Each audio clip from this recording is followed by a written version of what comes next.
저는 올해로 결혼 5년 차로 이제 30대 중반에 접어드는 여자입니다. 남편은 저보다 2살이 많네요. 오는 8월에 아이가 태어나기로 예정되어 있습니다. 결혼 5년 차인데다가 저도 남편도 나이가 30대 중반으로 향하고 있는데 굳이 따지고 본다면 조금 늦은 감이 있기는 하지요. 우리 아이만큼은 부족함 없이 키우고 싶어서 조금 욕심내느라 늦어졌어요. 홀시모 모시고 살던 남편도 그렇지만 저희 집도 사정이 넉넉한 편이 아니어서 시작이 조금 어려웠거든요. 맨땅에 헤딩까지는 아니지만 그래도 별거 없이 시작해서 여기까지 왔어요. 칭찬이나 박수갈채까지는 바라지 않았지만 시모나 신우를 보니 가족이 어떻게 이럴 수 있나 싶을 정도로 고달픈 사연들이 많았습니다. 결혼 시작할 때부터 지금까지 저나 남편을 어떻게 생각했길래 사람이 그럴 수 있나 싶어요. 지금에 와서는 남편도 저도 행복합니다. 남보다 더 멀게만 느껴지던 시가족들, 이제는 이렇게 떼어내버리고 말았으니 솔직한 심정으로 제 속이 다 후련합니다. 아니, 굳이 따지고 들자면 신우와 시모의 갑질은 결혼 전부터, 남편이 저를 알기 전부터 시작되었겠네요. 남편과는 연애 1년 반이라는 길고도 짧은 시기를 거쳐서 결혼까지 결정하게 되었어요. 저도 30을 바라보고 있던 상황이었고 연애하면서 둘이 너무나도 잘 맞았기에 결혼을 결심하는 게 그렇게 어려울 건 없었습니다. 남편은 조금 서두르는 느낌이 없지 않아 있었는데 남편이 결혼 전에 어렵게 꺼낸 이야기는 그야말로 충격적이고 많은 고민을 하게 만들었습니다. 31살의 나이로 군대 전역과 대학 졸업 동시에 취직을 하게 된 남편은 나이는 젊은 편이지만 경력 6년 차의 베테랑 사원이었어요. 졸업한 대학교에 비해서 취직도 괜찮은 곳에 했고 어느 정도 유명한 회사에서 일을 하고 있었거든요. 제 또래에 취직 준비해보던 사람이면 이름 한 번쯤은 들어봤을 법한 계열사도 여러 개 가지고 있는 규모가 있는 회사였습니다. 6년차 직장인답게 연봉도 꽤나 높은 편이었는데 정작 결혼 준비를 앞두고 남편이 모아놓은 돈이 썩 많은 편이 아니었어요. 액수는 4천만 원이 조금 넘는 정도였습니다. 그 당시 남편이 받고 있던 1년치 연봉보다 안 되는 액수가 남편이 모아놓은 돈의 전부였습니다. 솔직히 많이 충격적이었어요. 왜냐하면 저 또한 4년차의 회사원이었고 회사도 연봉도 남편보다 제가 조금 떨어지는 편이긴 했는데 그런 저조차도 통장에 이미 6천만 원의 결혼 자금이 모여있던 상황이었거든요.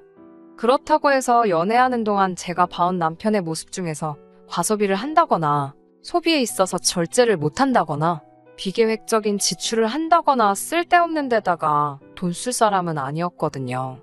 그래서 혹시 돈을 모으지 못한 부분에 대해 무슨 사정이 있는지 물어봤습니다. 남편은 솔직하게 말해줬어요. 아버지가 남편이 어릴 적 돌아가셨다는 사실은 연애하는 동안 이미 남편에게서부터 들어 알고 있던 이야기였는데 세세한 부분에 대해서는 따로 이야기해준 적은 없었거든요. 남편은 당시 홀시모 모시고 살면서 위로 누나가 한 명 있는데 누나도 아직 결혼을 하지 않아서 셋이서 다 같이 살고 있었어요. 남편의 누나, 그러니까 신우 또한 직장인이기는 한데 그간 집에 들어가는 거의 모든 비용, 생활비라든지 공과금이라든지부터 시모와 신우 용돈까지 전부 다 남편이 벌어오는 월급에서 나가고 있었다는 충격적인 사실을 전해주더라고요. 사실상 남편이 집안의 가장 역할을 하고 있었던 것이었지요. 숨기지 않고 말해준 용기가 참 가상했어요. 하지만 그렇다고 해서 정직하고 말고를 떠나 솔직히 누가 결혼 전에 그런 소리 들으면 기뻐하겠나요? 어느 집이던 그 집에 기둥은 뽑아오는 게 아니라는 말이 괜히 있는 게 아니기에 저 또한 결혼 문제가 쉽게 결정할 수 없는 일이라고 생각하고 있었습니다. 남편은 어렵게 입을 열었어요. 자기도 이런 상황에서 벗어나고 싶다고요. 처음에는 당연히 집안의 유일한 남자로 가족들을 먹여 살리는 게 자기한테 주어진 일이라고 생각했다고 합니다. 원래는 2살 위였던 누나가 돈을 벌고 있었기에 혼자서 힘들던 누나를 도와주고 싶었다고 해요. 그런데 신우는 남편이 취직을 한 그날에 다니던 직장을 그만두고 남편이 벌어오는 돈으로 놀고 먹었다고 하더라고요.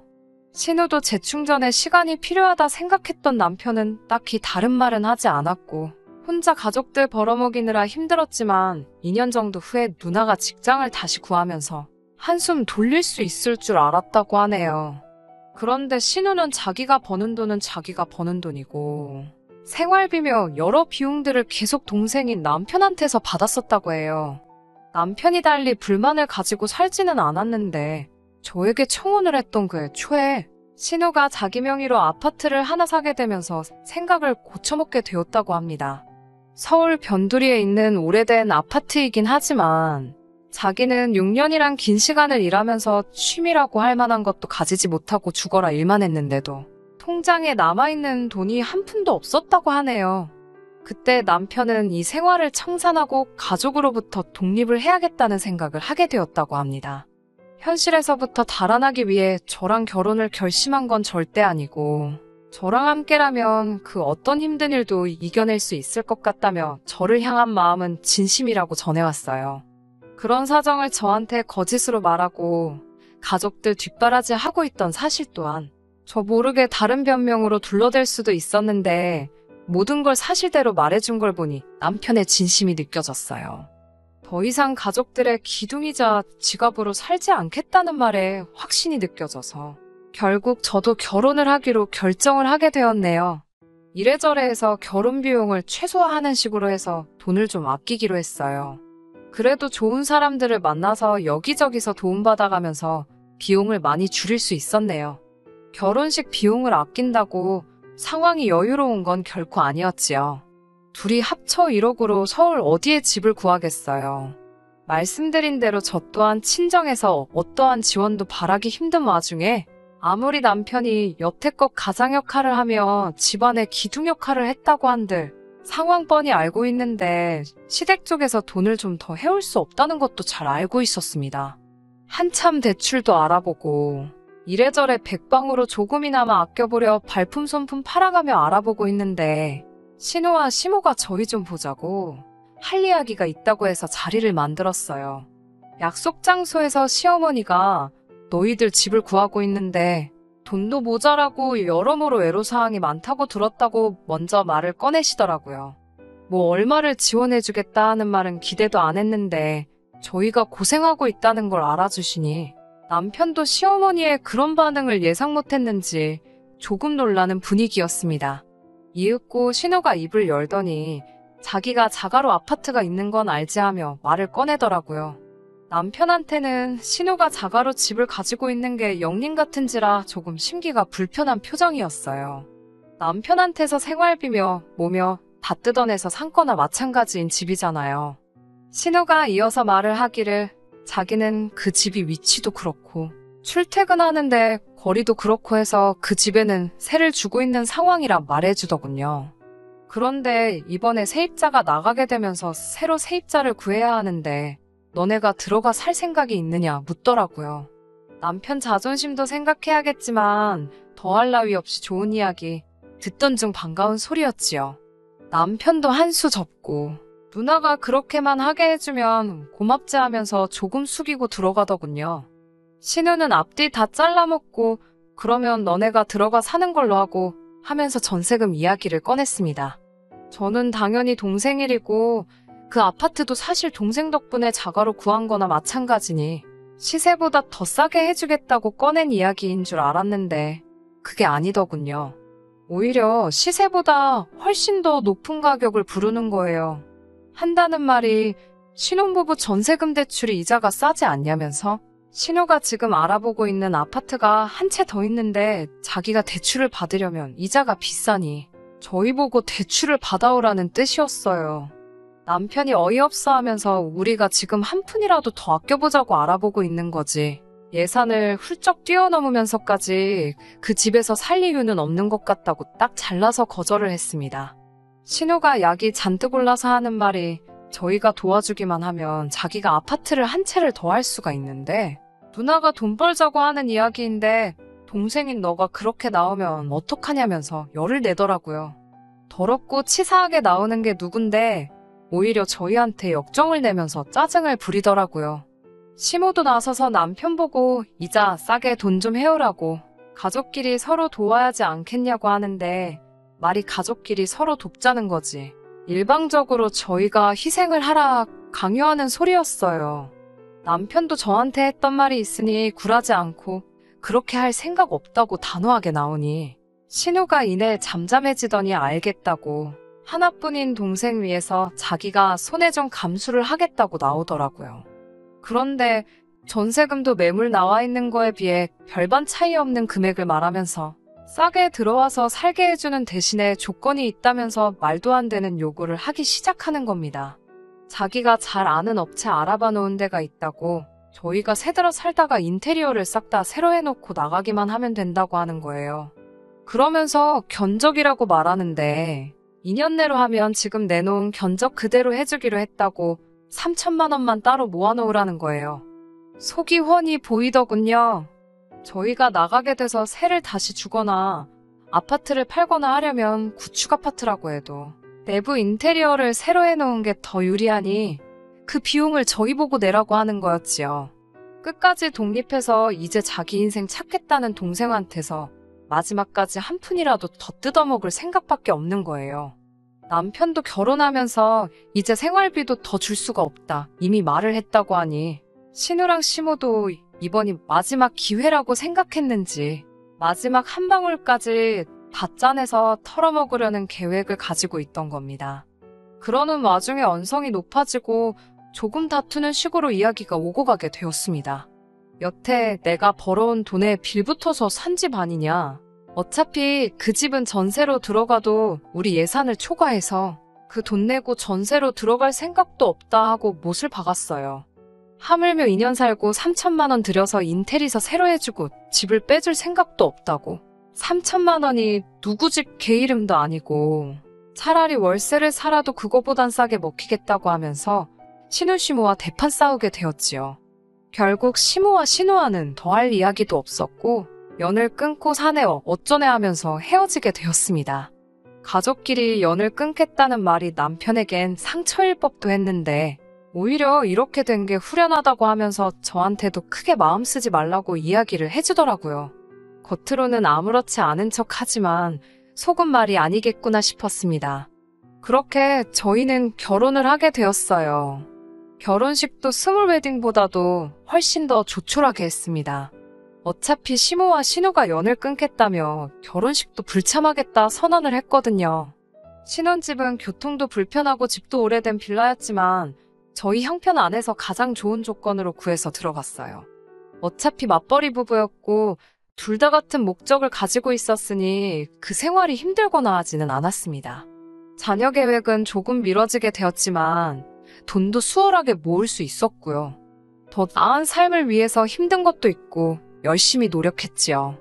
결혼 직후 3년은 정말 뭐 했는지 싶을 정도로 순식간에 지나갔던 것 같아요. 워낙 바쁘게 살았던지라 누구 만나고 할 시간도 없었지만 식가족하고는 만날 일이 전혀 없었지요. 아들 결혼식도 기분 나쁘다고 안 온 사람들하고 무슨 교류가 있었겠어요. 그런데요, 어떻게 제 연락처는 알아낸 건지 신우한테서 전화를 한 통 받게 되었습니다. 이미 남처럼 지낸 지가 3년인데 제가 뭐라 할 이야기는 아닌 것 같고 가족일이니 저보다는 남편하고 직접 통화하시라고 했어요. 남편도 신우가 먼저 연락을 해왔다는 게 의외로 보였고 그간 어찌 지냈냐, 그래도 가족인데 명절 때마다 보고 싶더라 하는 그런 이야기를 나눈 것 같았습니다. 남편도 그 꼴로 연을 끊게 되었지만 그 기간 동안 가족들하고 연락 한 통 없이 지내며 나름 고충도 있었고 외롭고 힘들었던 부분이 있었나 봐요. 그래서 다시 한번 만나기로 했지요. 약속 장소에 나갔는데 신우와 시모가 먼저 도착해서 저희를 기다리고 있었습니다. 멀리서부터 반갑게 손을 흔드는 두 사람 모습에 남편도 어느 정도 벅차오르는 듯해 보였어요. 시작이 안 좋았지만 이제부터 잘 지내볼까 생각했던 그 마음은 신우와 시모와 인사를 하자마자 날아가 버리고 말았습니다. 거두절미하고 신우와 시모가 저희한테 꺼낸 말은 너네 집 산다고 돈 좀 모아놓은 게 있지 않냐면서 그 돈 좀 보태라고 하더군요. 자기가 알아봐 놓은 대박 아파트가 있다면서 지금 사놓고 몇 년만 묵히면 큰 돈이 될 거라고요. 그때랑 다르게 저희한테 빌리는 거고 집값이 오르면 저희 목도 좀 쳐서 돌려주겠다고 하는 겁니다. 남편 표정은 실망한 기색이 역력했어요. 시간이 지나 앙금이 사라지고 오해가 풀렸다고 생각했는데 고작 한다는 말이 그때랑 다를 바 없는 이야기였으니 말이지요. 그때 저희가 자기 제안을 거절해서 그때 보고 있던 아파트를 놓쳤다면서 그 집이 지금 얼마인지 아냐며 손해가 막심했다고 하더라고요.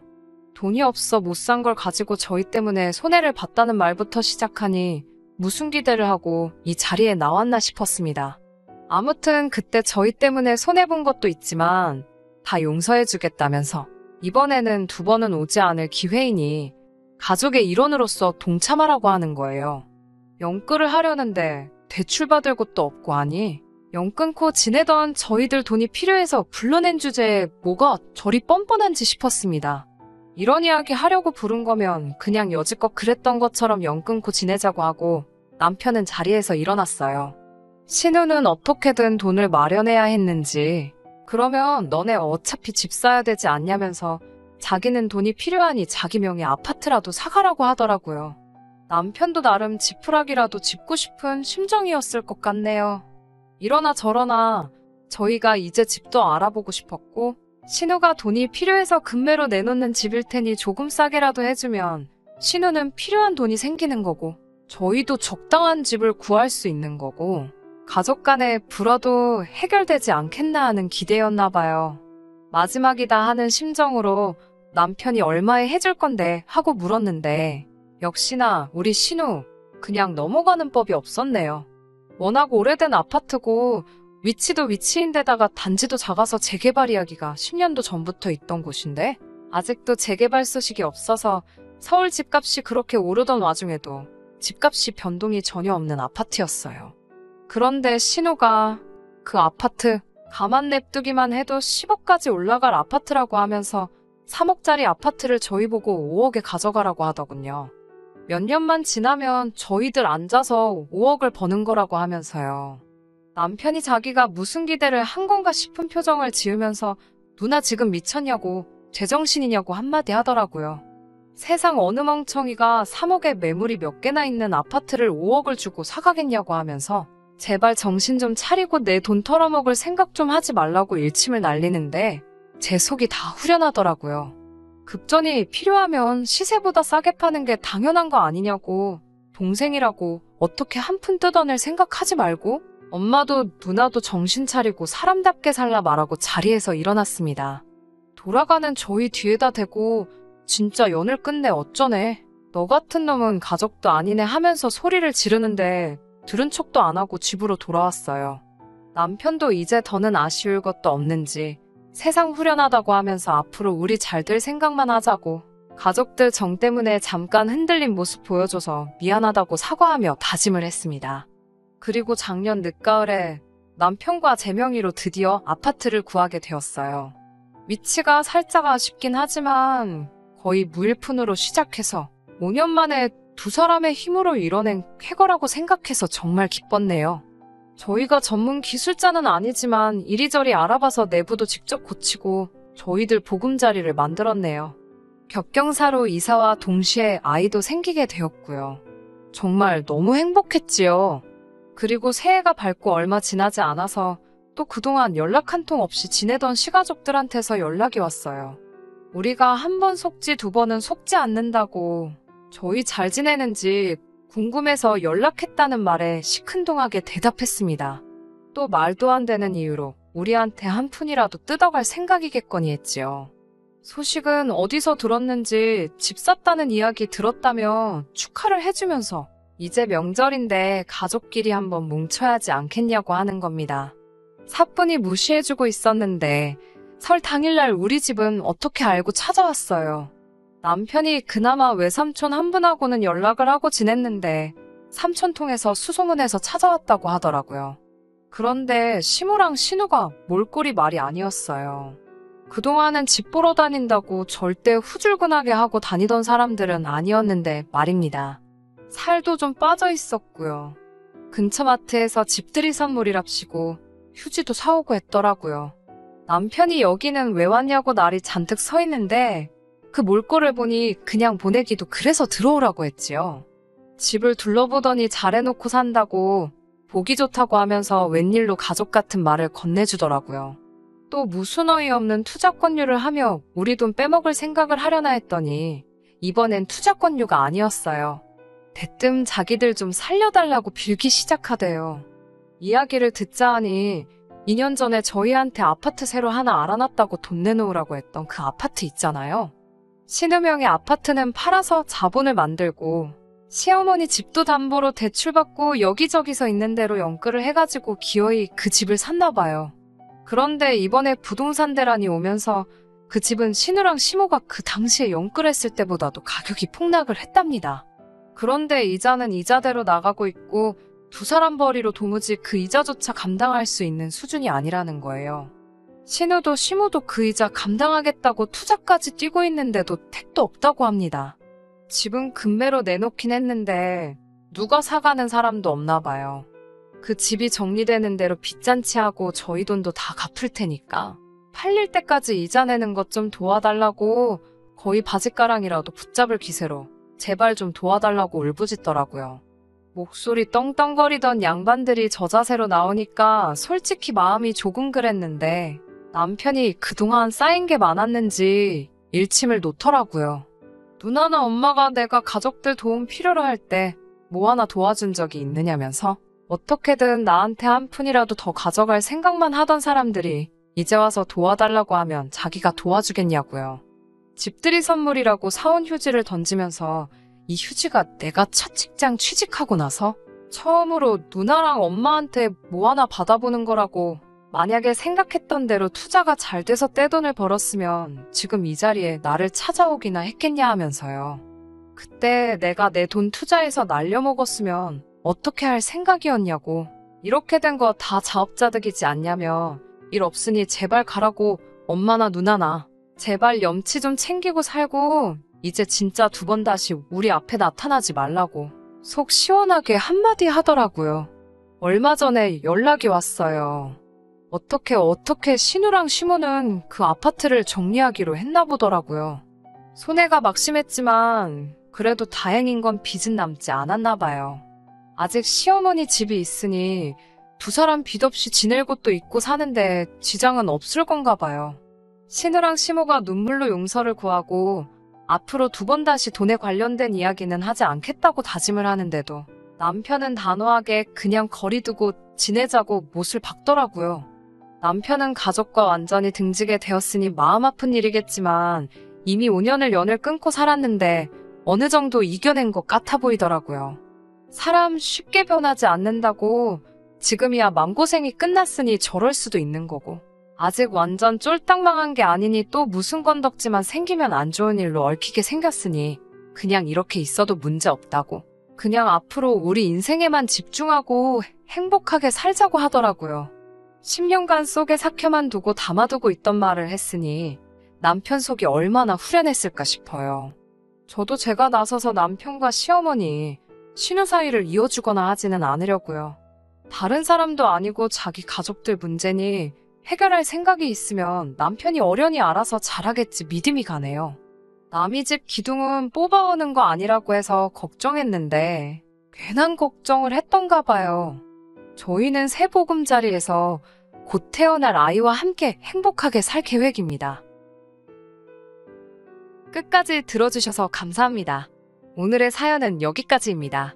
구독과 좋아요, 알람 설정 부탁드리고 더 좋은 사연으로 다시 찾아뵙겠습니다. 감사합니다.